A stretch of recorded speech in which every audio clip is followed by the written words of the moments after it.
Welcome to 501 Crossroads, your show all about nonprofits and the people that make the mission happen. I'm Marjorie Moore, President and CEO of Mind's Eye, and my personal mission is to make nonprofits stronger by identifying and fixing the rubs that so often come up between people and the mission. My fabulous co-host, the nonprofit ninja Natalie Jablonski, is here. That's right, specializing in helping nonprofits maximize their time, talent, and resources to achieve organizational greatness. Hey, Marjorie. Hey, Natalie. You want to go on a little dream journey with me? Do I have to get in a car? Or... No, you don't even have to pack, which is great because I know how much you hate doing that. Yeah. Don't care. All right, here we go. You ready? Okay. All right, close your eyes. Let's imagine a nonprofit world where we have unlimited marketing resources. Are you there with me? I'm getting there. You're laughing. It's hard. You're laughing about this. It's beautiful though, isn't it? It would be beautiful. It's the realities probably is why you're laughing, right? Yeah. Most nonprofits are so limited in marketing, especially when it comes to digital marketing, just right? having the skills and the knowledge to even start that world. Well, maybe, or maybe not. Yeah, maybe not. Maybe really? not. So today we're going to talk with Jessica Thomas. She's the Senior Digital Marketing Manager with Amplified Digital. Perfect. Yeah, she's a subject matter expert when it comes to digital marketing. So I thought maybe she could help guide us through this nonprofit utopia that we just created. We can get there. See if our nonprofit audience members are fully taking advantage of the digital world that we live in. I thought that'd be kind of cool, right? Perfect. Yeah. So Jessica, welcome. I'll tell you what, before we get into this, why don't you tell us a little about yourself and tell us a little bit about Amplified Digital? Sure. So when I started in the digital advertising world, actually my work anniversary is tomorrow, 5 years that I've been with my current employer. So when I first There's no started cake, by the way, for that here. Sorry. No, and after the holidays, we do not. If we had known, we would have had wine. Any excuse on this show to have wine, let me tell you. Let's start it over. No, so I started 5 years ago. So the company that I work for is Amplified Digital, but we are owned by basically a newspaper company, by Lee Enterprises. So Lee Enterprises owns various newspapers around the United States and also owns the St. Louis Post-Dispatch. Okay. So when I started in STL Today, which is the online version of the Post-Dispatch, which for the listeners who maybe don't know, it's the largest newspaper in St. Louis. So it's a high traffic website and has a lot of large clients that are local that it works with. So when I first started, I was tasked with going out with print reps to sell. So the print rep would sell print, and I would go out and I would sell the digital side of the print campaign. So if somebody wanted to sell cars in the sports section of the newspaper, I would give kind of the equivalent sports thing online on STL Today. And as I was working at STL Today, I was seeing, so that was 2012, I was seeing how things were progressing, how people were using digital differently. You know, back in that time, 5 years ago, people would go to the newspaper website the same way they would go to their newspapers. They'd go to the newspaper site, they would see what the headlines were, they would see what the stories were of the day, they'd read the articles that they wanted to read, maybe they'd check back periodically through the day. But as time has gone on, none of us do that anymore. No, you're right. I can tell you the last time I did that, except I was Nobody looking does. for something very specific. Right, exactly. And even then, even if I'm looking for a specific article, I typically go to Google, look for the topic that I'm looking for, and I go straight. So here in the industry, we call it, going to the homepage versus going to in story is what that's called. So people are circumventing the home pages of websites and they're just going straight to the story. Social media does that a lot. So people are going straight to the story because your friends have shared something on Facebook, for example, a specific link that you want to read. And so because there's been this shift in how people consume media, there's also been a shift in how we advertise to those people. So instead of saying, which this used to drive me up a wall, I'm a car dealer and I want to advertise in the sports section because only men buy cars. Right? Only men buy cars. That was a scenario for our listeners. Please don't send any hate texts or hate emails to us. We do not believe in that particular phrase, right? Or endorse it, right? And only men like sports too, right? Yeah, you know what I mean? She's looking to two sports gurus. Okay, yeah, right. One. So that was nothing. I drag you with me to things. I have shown up to sporting events, and I have seen the ice biscuit and the stickball. Right? I go mostly for socializing and beer. Yeah, that's why I'm at the game. But so, so that was the thought even 5 years ago, this is where I want to be because men buy cars and men watch sports, and that's where I'm going to advertise. And now we can literally say, it doesn't matter where that person is, what website they're on, or what kind of content they're consuming. What matters is that they're in the market to buy a car, because that's the person that you want. So you can actually target somebody based on their interests or based on their behaviors, based on their searches, based on any demographics, any number of things. And so your advertising dollars go further, basically. And so when STL Today and the Post-Dispatch and Lee Enterprises said, we're making this shift, we see that this is happening, I said, hey, I want to do that too. So they opened up this new department, Amplified Digital. I moved into Amplified Digital, and I've been in that department for the last about 3 years now. Awesome. So you guys are the creepy people that follow us around with that same ad everywhere, huh? That's right. Yeah. Right. Yeah. They're Exactly. the creepy people. So they're not so creepy. They're just like Jessica. It's awesome. We need to go Which back is and buy like that slightly shirt. creepy. I can admit it. I mean, that's what I always tell people. People either say that's so cool, or they say that's so creepy. And I Right. say, well, it's kind of both. Yeah, and that's the world we live in. Yeah. So I got to tell you, what I heard you say in this great introduction is you used an example of a car company, and going back to our utopia of nonprofit land, right? I can't think of a single nonprofit that would have a similar digital marketing budget as a car company would. And then you use the 600-pound gorilla word, right? Google. Yep. We all in nonprofit would love to be able to do something like that, but it's pretty untouchable for nonprofits, or at least that's the assumption. You want to break through that barrier and myth and tell us if we're right? Yeah, so actually, I hate to be so direct, but you're wrong. You would not be the About first that. person to say that, just the first person to publicly tell everybody across the country. Just about that one point. They have small groups to talk about that all the time on how wrong I am. So, that's the really interesting thing is Google is, the monolith and where everybody goes. And especially when you look at the sales funnel of people who are interested in your product and your business, and in this case, in your nonprofit organization, whether they need your help or they want to donate, you want to capture all those people. And when people are searching, so when they're on Google, because that's typically where people search, they're at the bottom of that sales funnel. So you want to capture them. They're actively looking for you.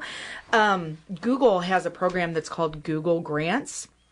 You can, not ironically, just Google it. Just Google Grants. And Imagine that. right? And it comes up just like that. And they have all sorts of examples of nonprofits that they work with, that Google actually gives you the money to bid on AdWords, if you're familiar with Google. So that's those paid search terms that come up at the top of a results page. Google will actually give you that money, and typically, of course, you have to apply for the grant, but in some cases, actually in many cases, it's $10,000 a month that they'll give you. What? And Marjorie, literally wait, for free. Did you just hear that noise? That was all of our listeners dropping their phones and running to their computers. Right? Come back to us. Come back and listen. We're not done. There's I more. heard computer stuff, $10,000 a month. Yeah. And so the difference in Google AdWords, so there's keywords, right? So there's the words like I want to be a big sister in Big Brothers Big Sisters. How do I get there, right? So I do my search, and Big Brothers Big Sisters, they are bidding on some of the terms that I searched for. That ad pops up, and I click on the ad and I go to your website. So that's based on the keywords that I used. And then, so this is where the complicated part comes in, and this is where companies like the one that I work for make their money, is when we manage an AdWords campaign, a Google search campaign for somebody, that money is literally going through our hands and going straight to Google, but we charge a management fee for that. Okay. So somebody in the nonprofit business, if they have the time and they have the desire, they could absolutely learn how to run an AdWords campaign, apply for that grant, get the $10,000, and it's just Google money, people. It's not real dollars, but it goes far on Google. In kind-wise, that's a lot of money. It is. So It's Monopoly a ton money, of use a Monopoly. Google money, you use a Google. Got it. So you can either do it yourself, or you could find an advertising agency that would manage that for you, and then you pay that ad agency a management fee each month. They manage the money for you, and then you still have that benefit. Now, you used a phrase that I've heard before, but I don't know a lot of AdWords. What? I'm always like, what is that? What is AdWords? Yeah. So AdWords is just Google's program, basically, that sets up all the different keywords that you have. So not to get too complicated, but I think it's fair to say in a nonprofit, you have not just one goal, right? So whatever your nonprofit is, you want to get the people in the door that need your service, but you also want to get donations from people who probably don't need your service or maybe have used your service in the past. So those would be like two different goals, right? And so in AdWords, it would be two different ad groups. So under the services that you provide, it might be, let's say that you offer, maybe you're a shelter or something, and you also offer babysitting or child classes, and I don't know what all you offer, but you offer 5 different things. So you would have those 5 things living underneath the campaign that is to bring people in to use your service, and then you would have under the donation side, maybe people who have been affected with this situation, or people who just make a lot of money, and so they're searching for somewhere that's local to donate their money. There could be various reasons why somebody donates to you. And so all of those would fall underneath those 2 categories, and that whole campaign is an AdWords campaign. Wow. Okay. So in a nonprofit, do you just need one person managing that? Or is it multiple people that typically are involved with that? I'm just thinking of nonprofit structures. For some of our smaller nonprofits, you've got maybe less than 5 staff. Other ones you have 50 staff. So is it something a department typically would need, or can one person really do this on their own, or is it better to work with a resource like you? Well, of course, I think it's better to work with a resource like us. And I'm not just saying that, but, you wouldn't fix your own plumbing in your house, right? You would have a plumber. I would, but I would still have a leak. Exactly. So do you want leaky AdWords or not? That's the question. Very great. Would you have, you can do it yourself. And it is something really, some of the things that we do as a digital advertising agency have more to do with you wearing all of the million hats that you wear and not wanting to put on one more hat and take charge of one more thing. You spoke to our audience, didn't you, Marjorie? I mean, and that's how it is in a lot of businesses, where people are doing so much with all that they have. And so I would say, of course it depends on the size of the business, but one person would be able to manage an AdWords campaign. And you can kind of set it and forget it, although that's not the best practice. That's not ideal. Ideally, you would be going in and checking those campaigns, seeing what works better, in digital, because there's so much data that you can get from the campaign. You can test one word or one phrase against another similar word and phrase, see which one does better. They call this A/B testing. See which one does better, get rid of the loser, keep that winner up there, and put another one up there next to it to compare it to. And so then you're just consistently optimizing the campaign. If you're a one-person show that is doing literally everything in your office, you probably can't optimize a campaign as frequently as, like you said, a department with 50 people where one person is in that campaign every day. Right. Fascinating. Don't you think? I'm kind of baffled. It's one of those things that, I'd heard it existed, but, I hadn't. I kind of thought it was untouchable for nonprofits. Yeah. So when Jessica and I first started talking, I'm like, oh, you don't understand. We're broke. Yes, we work with nonprofits. All of my clients are nonprofits. This is not something in their wheelhouse. And then she starts telling me about all these fancy, cool things like Google and remarketing. And wait, what's that? Remarketing. She explained it to me, but I'm not the subject matter expert, and she's here. So maybe I'm going to toss that back over to you. Sure. So actually, oddly enough, Marjorie, you touched on this at the very beginning of the show. She knew that. You knew that, right? You touched on remarketing. I'm wrong and you're right. What else is new? That's pretty usual. Right. So you said at the very beginning of the show, oh, you guys are the creepy people who, when the ad follows me around the internet, right? Mm-hmm. That's remarketing. There's a name for it. Exactly. That sounds so much less creepy than the creepy stalker ad. Yeah. Right. Yeah. Exactly. Exactly. It's just all about softening the blow.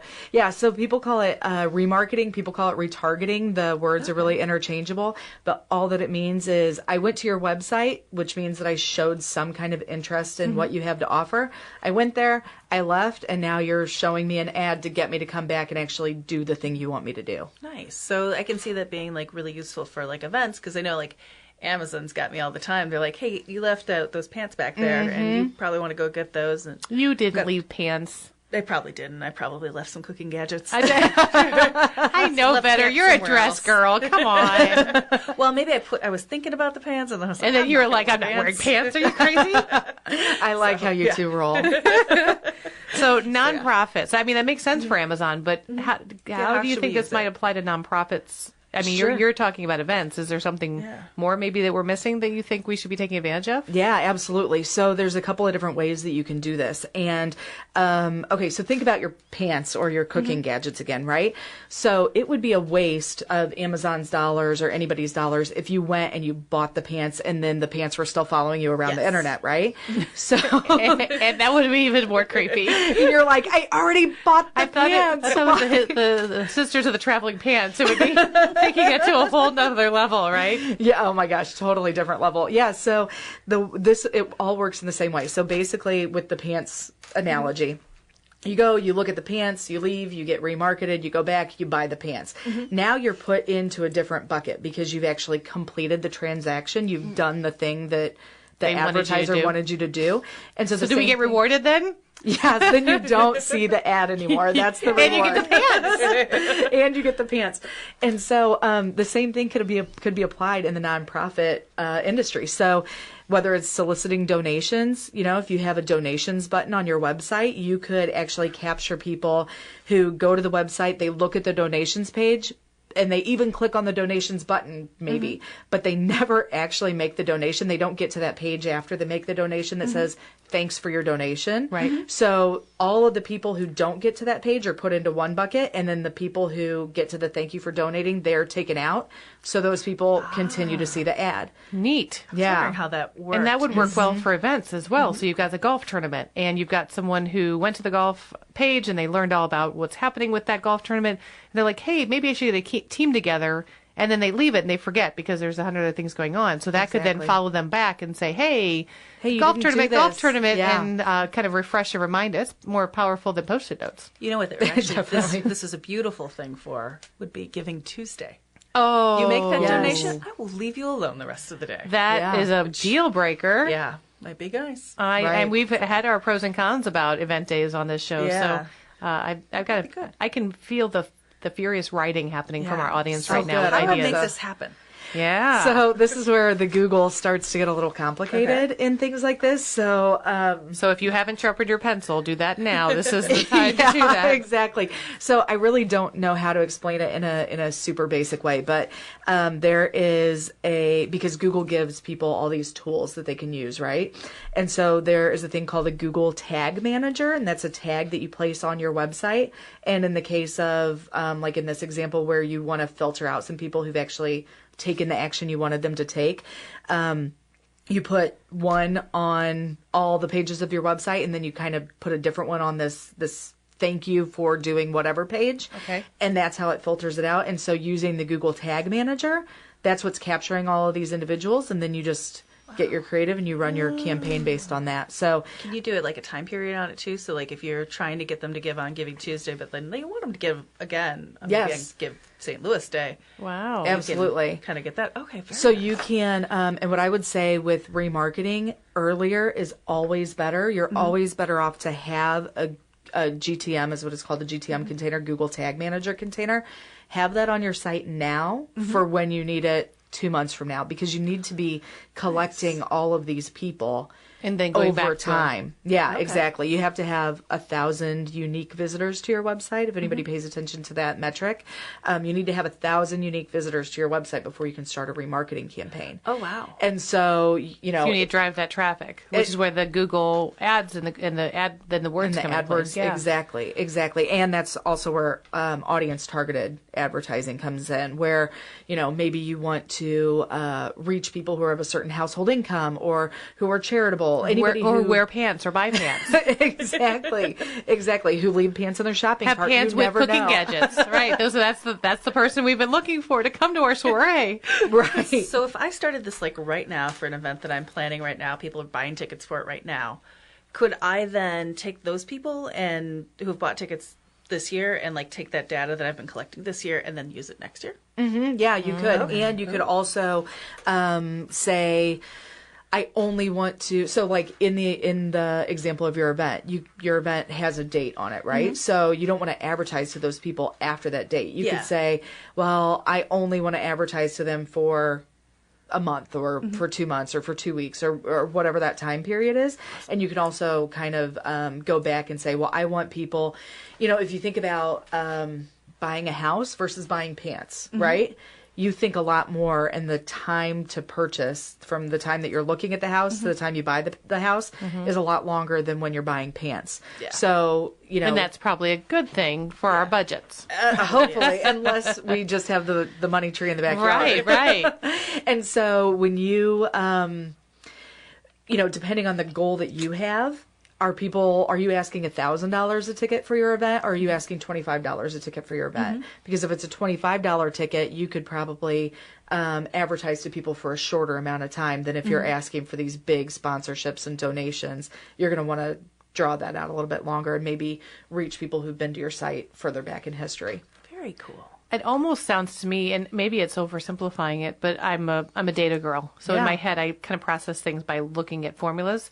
So it almost sounds like if you have the letter A is on all your pages, and the page you want to visit is B, then A plus B equals C means C would mean they're no longer going to be targeted anymore for this remarketing strategy. So just kind of is that really simplifying it too much? Or I mean, not at all. In my head, that's how it seems to be working out as to how the marketing strategy would work. Yeah, it's actually almost, it's more like A minus B equals C. Yeah, yes, that's what I meant. Basically, yes. But yeah, that's exactly how it works. Getting down to the compound queries now. Oh my gosh, we are so algebraic. I know. My seventh grade math teacher would be so proud of me right now. I love it. Well, what other things do you think that nonprofits are doing wrong when it comes to digital advertising, or even what using? Can we do better? What should we be doing better to help each other and to help our nonprofits? Well, I think it always depends on the nonprofit and what they're doing. I mean, different companies and different nonprofits, they're always at different levels, so one isn't the same as another.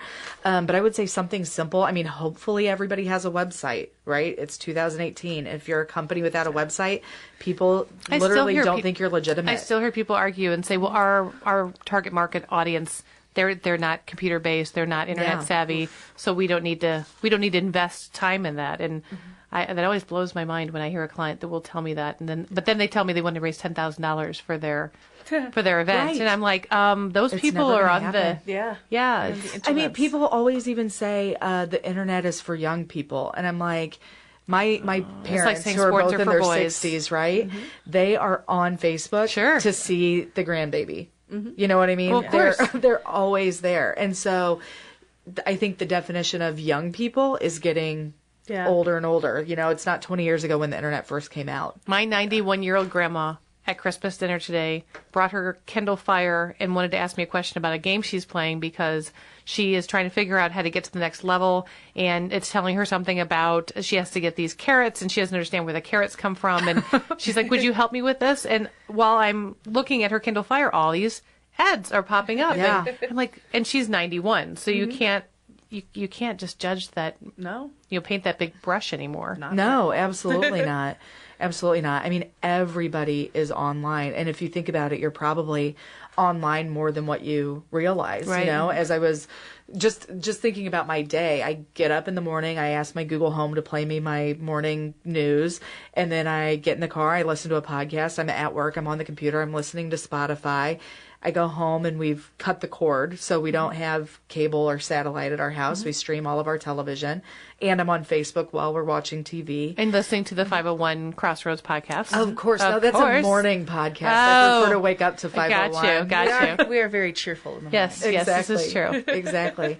But, it used to be, again, like back when I first started in the advertising business, it was people would say, okay, I've got TV, I've got radio, I've got billboards, I've got digital. And they just like check that box off. But if you look at it, there are, TV is digital now. Radio is digital. Billboards are digital. It's not just something to check off. It's the traditional version of the thing. And then there's the digital version. So do you think that nonprofits in general are probably still looking at their marketing budgets wrong? Absolutely. I think a lot of businesses, I mean, not just to say that nonprofits don't know what they're doing. There are a lot of businesses with directors of marketing who've been in the business for 30 years, and digital it's not as easy to buy digital as it is to buy a billboard or to buy a print ad. And people are confused by it. It's a lot to learn. It's very overwhelming. And so, yes, I do think, of course, I'll say that I'm biased, right? I work in digital advertising. I fully believe in digital advertising. Right. But when you can be so targeted, right? When you can when you can actually reach people of a certain household income who are known to be charitable and maybe even have an interest in the type of nonprofit that you work in, why would you waste your money buying a print ad in a newspaper that's literally going to everybody in the community that doesn't discern anybody, you know, one from another? Yeah. And that's how I view the whole thing. I don't want to say that that any kind of media is bad, because everything is getting you some kind of exposure, and that's the whole point of media. But I always tell people that I work with, if you have a limited budget, and everybody has a limited budget, the first place I would start is digital. And then I would add everything else in after I've got that solidified. And I really like this discussion because I think, Natalie, I'm sure you've seen this with your volunteers. It feels like to me a lot of times when I'm talking to my board or to a committee, everybody feels like they're a marketing expert. Everybody knows how to do marketing. They've all done it. And it seems like you're saying, it's getting more and more complicated. It's not as easy as like, I'm going to go to publisher and I'm going to wham, bam, here's a flyer. Right. It's a lot more than that these days. And I think that, you know, nonprofits have been kind of cutting ourselves short on different things and kind of keeping us kind of behind a little bit sometimes. Yeah. Right. I mean, I do think if you want to dip a toe in and you don't want to talk to an advertising agency, you kind of want to see what you can do on your own, Facebook is a great place to start. You know, people always love to badmouth Facebook, but everybody is on Facebook. You know, so many people are. And instead of just boosting a post, you can actually go to the Facebook Ads Manager. You can create an ad and you can target that ad. So it'll allow you to play around with the demographics and the interests. That's a great place to start. And honestly, we get great results from Facebook ads. So actually kind of going into Facebook, if we can, for a minute. Yeah, sure. So what is the difference between like boosting a post? I mean, I kind of know the difference between boosting a post and doing an ad, but is there a difference in like who you're grabbing with that, or what people are seeing, or whether they're clicking or not? Is the one better than the other? It kind of depends. I hate to always say it depends on what your goal is, but that's the truth. It always depends on what the goal is, whether one's better than the other. But the basic difference between boosting a post and running an actual ad is that a boosted post or any post will live on your timeline, on your business timeline. So that's, you know, it's kind of the definition of the post, is that you've put it up on the wall and now you're sending it out to all these people when you boost it. An ad actually won't live on your timeline. It doesn't live anywhere outside of that ads manager and then in the timelines and news feeds of the people that you're advertising to, that you're targeting with it. So if you want to say, is one better than the other, I think it depends it depends on the execution of it. A lot of times people, you know, Facebook will say, oh, this post is performing better than 98% of the posts that you make on this page. On all of my posts. That's because you're awesome at making posts. We've already established that you are right and I am wrong. I'm not sure what more you want from me on this episode, Marjorie. And so that could be your title of this particular show, by the way. You are right. It rated all the things. Finally happened. You got an A+. So, you know, boosting a post, basically that's kind of a money grab from Facebook, to be honest. It's very easy for you to say, oh, well, Facebook says that this post is really engaging. That's why it's doing better than 98% of the posts that I make. So because it's so engaging, I want to show it to all these other people. So I'm going to throw $10 on it, $20 on it, $50, whatever. And there it goes. But where is it going? And what's the point? Like, why are you boosting that post? Is that something that, would you, without Facebook's suggestion, spend $50 on that to tell people about it? I don't know. A lot of times a boosted post, if you don't add any targeting to that post, Facebook on a business Facebook page only shows a post organically, meaning not paid. It only shows a post to 4 to 6% of your audience. So if you've got 100 people that like your page and you're not paying to boost a post, only 4 to 6 people are going to see that. When you boost it, you're just increasing the number of people who are going to see it. And so that's kind of the benefit of it. But if you, you know, like I said, it depends on your goal. Do you need to tell the people who already know about you about the thing that you're talking about, or do you want to reach an audience that isn't aware of you? So, you know, when you do targeted advertising, you can actually say, I want to exclude the people who already like my page. Oh, okay, nice. So you can actually kick those folks out. And not care say, about we've them. Got you in the bag. We don't need you anymore. That's fascinating. So is there any time when digital is not the right answer for a nonprofit or for a business? I mean, I don't think so. Wow, way to back her to court with her boss potentially listening to the podcast. I just won't send her the link. That's it. No, I mean, I think that digital is always the right answer, or at least I don't even want to say that digital is the answer, but I think it's an answer to be considered. Yeah, I mean, like you always have a hammer and a screwdriver in your toolbox, right? You maybe don't have like some wrench or something, I don't know, but I think that digital is something that should always be in the mix of every single thing you do, regardless of what else you put in there.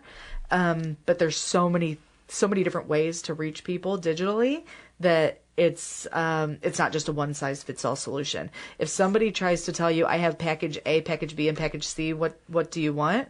I would walk away from them because they really need to tailor what they're doing for you to your need.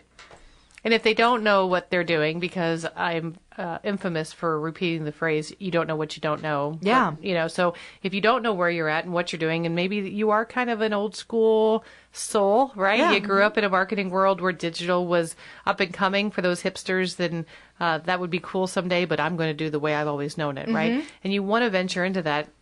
Teaming up with someone such as a professional agency like yours helps you to also learn about that experience and how it could benefit you, as opposed to you just randomly starting to grab things and hope that it works well, right? Oh, absolutely. I mean, so much of my job is educating and walking through what we're doing with the customer. Like, I never want somebody that I work with to say, well, I just bought something, but I don't know what it was. And I don't really know how I feel about what I just bought. You want somebody to feel good about what they're doing.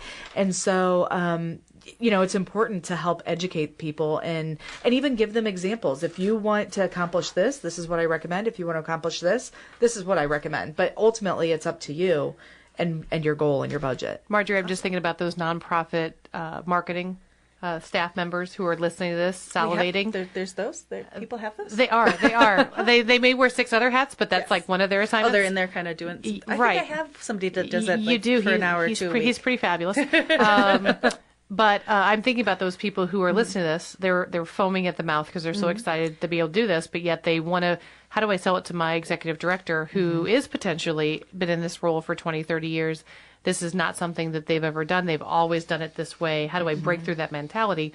Teaming up with a professional agency to come in and do some education can really help them to sell this and ultimately help their nonprofit achieve their mission in a greater way. So pretty cool. I can tell you that I feel like the executive director is going to ask first thing is, how much is this going to cost? Right. And so I think that it goes back to preparing a budget and putting that budget in line and Jessica's favorite phrase of, well, it depends. Yeah, Of course, it does depend. That's right. But is working with an agency something that would be affordable for nonprofits, or is that something that is out of our reach too? Or, no, I don't think it is. I do think it's affordable, just to be clear. I think it's affordable. I don't think it's out of reach. I mean, one thing I think that is beneficial with digital is that it's all scalable, where, when you look at traditional media, so let's say that you're going to buy a television ad, right? And they say, well, the St. Louis market is this many people. We're going to reach this many people. There's no way to whittle that down. So the ad costs what it costs.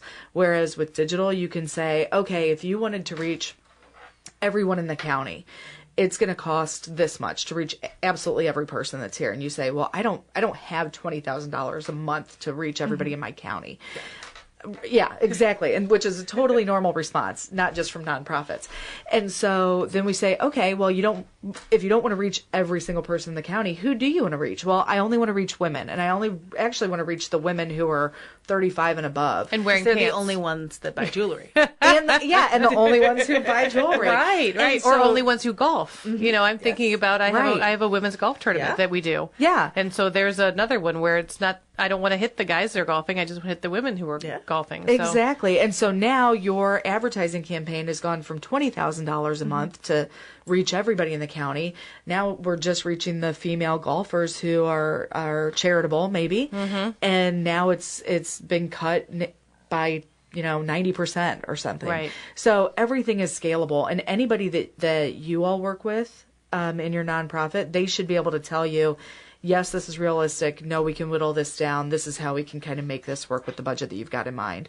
And if the agency that you are currently working with is not giving you those types of options, you need to potentially consider either asking them or ask yourself if they're the right partnership agency for your nonprofit. I mean, get a second opinion, right? Yeah, it never hurts. We do it for everything else in life. Why not, right? Right. Exactly. Right. And maybe, hopefully that second opinion, they'll be honest with you and they'll say, no, we can do this better. Or they'll say, no, they're doing a great job. Right. And then you get to make that decision. Yeah. Right. So like we've been talking about, digital advertising targets people who are online. Yes. So True Confessions. Oh, she makes me nervous. I love True Confessions. This is exciting. This is where I get in trouble with my husband, typically. honey, I'm sorry. I'm editing out this part for You're going to get in trouble with your board chair here. How much time do you guys spend online, either personal or professional? And because, Natalie, I don't know about you, but that's a blurry line for us these days. So it doesn't really matter. I didn't realize that we were able to separate those two. How much online, per day? Per day. What are you thinking? We're thinking website stuff, on Google, on Facebook, on all that stuff, right? Mm-hmm. All the things. All the time you are connected to the interwebs. From the moment I wake up to the time I go to bed, 6 hours, probably, a day, I would say. Jessica, what about you? I would say exactly the opposite. I'm only not online when I'm asleep. Mm-hmm. I wake up in the morning, I check my phone, I go through my routine. I don't even listen to radio in the car. Like I said, I listen to podcasts or Spotify or, I get to work. I'm always online sending emails back and forth. I like my quiet, usually to and from the office. That's kind of like my gearing up of what I want to do and my decompressing on my way home. So that probably eats into being on less. But I think because nonprofit is still so much relationship building, so much face-to-face, so much on the phone, that I would be on more if it wasn't, if there was a way to connect to them, or perhaps if I was in a nonprofit situation where we had a national presence and I needed to do more Skyping and more outreach in that way. But yeah, probably because of that reason. I'm actually a little more in Jessica's camp. I'm, on when I get up, I'm checking the Facebook and all those things. And then I am listening to podcasts on my way here because, I've got to figure out who that competition is. Or I'm listening to our show because we're awesome. I am vain. We have to get one download a week. Sometimes my mom can't listen. My husband tries really hard. Yeah. And then and our CRM is online now. So I have my browser window open pretty much all of the time. I'm either on that or in my email or something. Wow. And so even if I am on the phone, I've still got the internet up. Possibly my phone is doing things on the side too. So, and then I go home and same thing. We've cut the cord. Roku's on. Right. There it goes. So. Well, I think it depends too on. And I'm partly millennial. So. You are partly millennial, right? And your dog and you have a fabulous bonding relationship. But he doesn't have a lot of extracurricular activities outside the home. No, he's really into competitive ball chewing. But beyond that, it's. I don't know. I heard he was in a barking competition over the weekend from some of your neighbors. But other than that, right? Yeah. Well, the one neighbor was being noisy. Right. I had to let him know that. So I think, it also depends on your personal lifestyle and what's keeping you going and moving. And my husband and I really try hard when we are together to put the phones down, to connect face to face. We feel like after 18 years of marriage, that's what really keeps things going when you're able to do that. And it's not that we don't connect online. You'll see us both playing games and goofing off and checking social media. You'll see my posts, right? But I think there's so much to be said about that personal connection, of being able to look someone in the eye, to have that conversation. We make fun of people who are, not to their face, who are out They wouldn't see you anyway. No, right, who are out to dinner, especially in a very romantic setting, and you see both him and her on their phone. And my husband are like, we never want to be that. We don't want to. And he's like, I want to go over and just knock that phone out of their hand. I'm like, or not. Or maybe we'll just keep to ourselves and laugh about it privately. Right. But even a big group of girls on a girls' night, they're like, girls' night, we're so excited. We get out and I'll go with my girlfriends. And they're all got their phones out, not to take pictures. But I'm like, stop, please tell me what's really happening. I saw it on Facebook, but I want to hear your story. Yeah. And, so I encourage those of us who've gotten into that to make sure that you're not losing that connection with other people, not just your donors. But that's fair. Natalie's right this time. Yes. And just like that, folks, I am back. Well, we have had an extra long, supersized episode, so I want to thank Jessica for joining us today. Yay. How can our audience members get in touch with you and learn a little bit more about Amplified Digital, if they maybe want to work with you? So the best way to get in touch with me would be to email me, of course, a digital solution, right? Yes. So J. Thomas at ad-stl.com is my email address, my work email address. If you want to find out more about Amplified Digital, the website is amplifieddigitalstl.com, 2 D's there next to each other. Or, of course, I would say you can even call if you are more like Natalie and you want to actually have a conversation. I'm you don't old just school. want to I'm email. the dinosaur. You can call me at 314-475-1237. That's my direct line. Awesome. But you might get my voicemail. If I'm just not answering, if I'm just not talking to anybody that day. Or maybe you forgot how to answer your phone because you're like, what is that noise? There's like a ringing sound. I don't know what it is. I have to rely on my cube mates to tell me, that's your phone. Oh, okay. I can pick my voicemails up on my email now. So. Oh, that's awesome. Really that's nice. Great, yeah. I'm not calling either of you, just for that. Or you can text me. That's right. Yeah. There we go. Stalk you on Facebook or put out a remarketing ad and be able to find you. Right. Remember when you were going to talk to Natalie? She's still there. Right. Well, thank you, Jessica, for joining us today. Thank we really you so appreciate much for having me. Thank you. This was really fun. Good. And thank you to all of you for joining us on 501 Crossroads. 501 Crossroads is recorded at the studios of Mind's Eye Radio and is produced and hosted by me, Marjorie Moore. And me, Natalie Jablonski. Mike Curtis is our sound engineer. Please go to iTunes or Stitcher or your favorite app and subscribe and leave us some feedback so others can find us. You can find us on Facebook at 501 Crossroads. Thank you for listening, and remember, we're all working towards the same outcomes.